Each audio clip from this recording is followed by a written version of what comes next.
Road rage, shots fired, and a high-speed chase. Tonight, a victim recovers and a suspect is in custody. Plus, a hidden danger along the trails. Rattlesnake season is here. How you can keep you and your pets safe. Then don't let the green grass fool you. A look at wildfire dangers and what you need to know. A painful lesson learned and an important message to other ATV riders. 1 second he was there and the next he was gone. A story you'll only see on Fox 13 News coming up.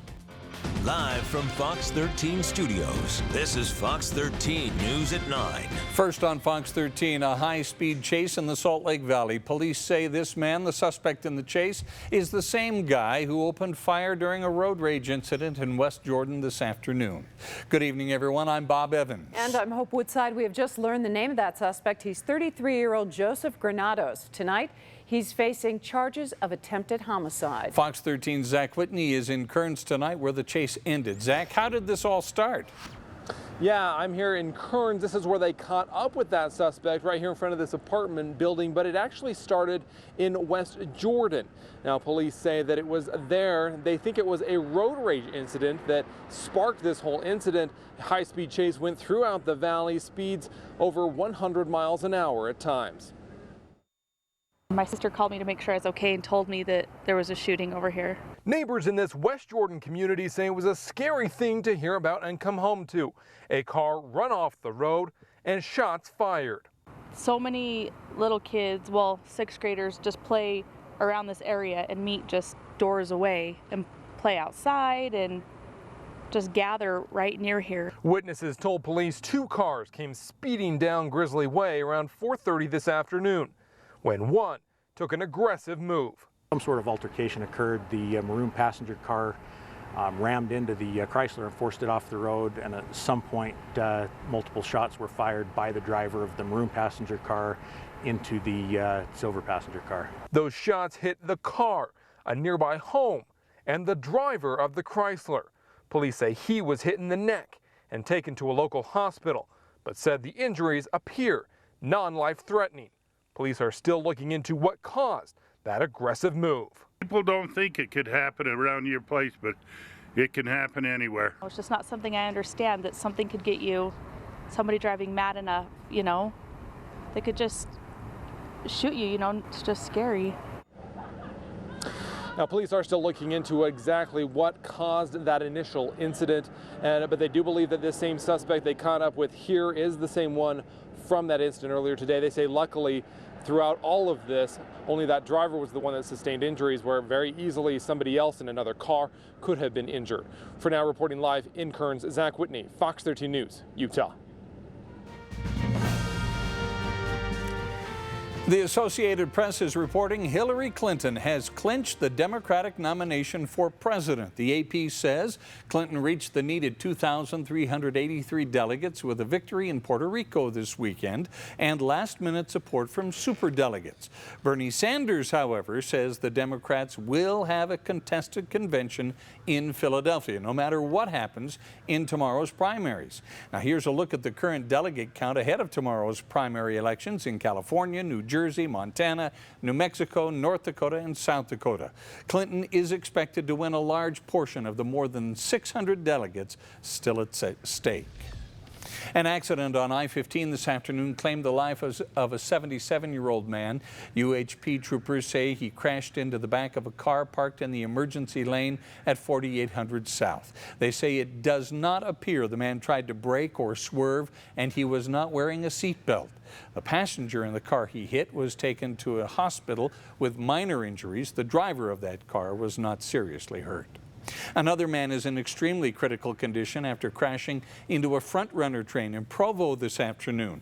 Investigators think the driver drove around the crossing arms. The accident happened at 29th West and 2000 South. Crews closed 2000 South in both directions while they investigated. We're learning more tonight about a deadly crash at the Baja 500 that killed an 8-year-old boy. We want to warn you, the video you're about to see of the crash may be disturbing. Here it is, the video of the crash over the weekend. Our sister station KTLA reports the 8-year-old boy who died is Xander Hendricks from California. His mom and another spectator were also hit by Vivint CEO Todd Peterson. Peterson lost control of his truck as he entered the Ensenada Wash while trying to avoid hitting fans. Police call the incident an accident and do not expect any charges to be filed.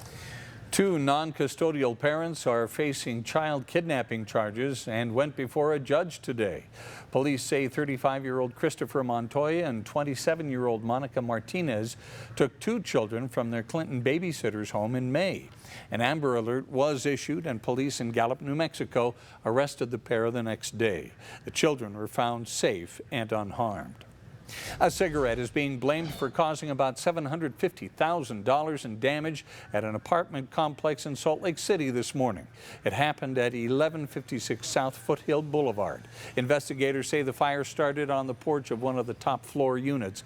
The flames then quickly spread. At least 4 people from 3 damaged apartments are displaced. Pretty big change in our weather today across the state from where we were throughout much of last week and this weekend, where we just had sunshine and really warm temperatures. Today we still had really warm temperatures. In fact, we broke a few records, but we also added in some clouds. We added in some thunderstorms, some lightning, and a lot of wind. Let's go ahead and take a look. First of all, this is a camera that's on the East Ogden Bench, and you can see the trees blowing around, especially if you can see up here at the higher end of the camera. The trees really moving around, the camera getting blown around. We're seeing a lot of this right now along the benches throughout northern Utah along the Wasatch Front. More on that in a second. Here's a look at some of the stronger wind gusts through the day today. Logan, East Layton, a 60-mile-an-hour wind gust. University of Utah over the 50s. Snow Basin, almost 60 miles an hour. Central Utah and Scipio, and also down around Fish Lake in southern Utah, very strong wind gusts as well. Here's a look at our record high temperatures today. Provo tied a record. Salt Lake City and Tooele both broke records, getting up into the upper 90s. We almost hit 100 degrees today in Provo. It's 83 degrees right now in Salt Lake, and there's those strong winds out of the east, and that's at the airport. We have even stronger winds, again, along the east benches for many locations. Here's a look at some of the wind reports currently, and you'll notice Salt Lake, Ogden, Provo, some of the stronger winds, and generally out of the east at this point. Price, we have very strong winds, some downslope winds in that part of the state as well. All right, so these winds are going to be with us. We do have some thunderstorms scattered about as well, showers and thunderstorms. Those are winding down this evening, but we're going to see those redevelop. Those winds will be with us throughout much of the evening. We'll talk about what to expect tonight and tomorrow and look at the temperatures the rest of the week coming up. Thank you, Brett. New at 9, firefighters are battling a 250-acre wildfire just north of the Dugway Proving Grounds. BLM says this is in a very remote area. No structures are threatened. Firefighters expect to have it contained by tomorrow night, and no word right now on what started it. Wildfire season is clearly here, and there are some things you can do to get ready. Fox 13's Kirsten Nunez joins us from North Salt Lake tonight. Kirsten.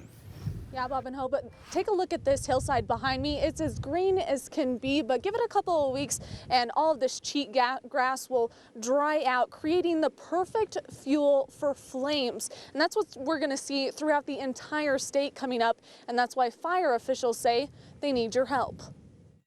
It is getting hotter and drier, so yeah, a lot of our crews are just chomping at the bit, waiting to go and deal with these fires and get them put out. Fire season is heating up for surrounding states. Idaho, Nevada, New Mexico, Arizona, and California have seen flames scorching several hundred acres. Some Utah crews are out battling those blazes. We've been helping there with the anticipation that when we need their help, they'll return the favor. Jason Curry says it's only a matter of time until the flames spark here. The Division of Forestry is warning homeowners to get ready. We're really trying to work really hard with people to encourage everyone to get their individual properties ready for the season and maintaining their defensible space around their homes. That means to improve your home's chance of surviving a wildfire, you need a buffer between a building and the grass, trees, or shrubs surrounding it. It's homes like these that still have some work to do, and it may not seem like a lot, but simple steps protect homes. We've seen it time and time again every season.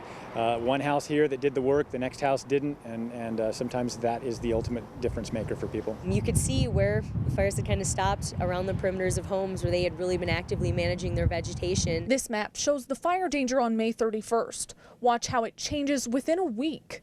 The orange, which represents very high fire danger, continues to take over the map. As conditions worsen, it's only a matter of time before we get one that escapes our abilities. And that's why they need your help in protecting your own home now. They have tips and even people who can help you. We'll link you to those resources on fox13now.com. For now, we're live in North Salt Lake. Kirsten Nunez, Fox 13 News, Utah. All right, thank you, Kirsten. A Utah teen has a warning after almost losing his own life. For me, I got the best out of it, probably the luckiest anybody's ever going to get. Why he says he won't rely on luck next time he rides an ATV.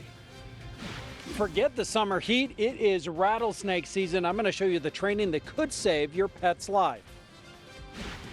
Doing their business wherever they feel like it. There is a potty problem at Pioneer Park. How the city plans to fix it, coming up.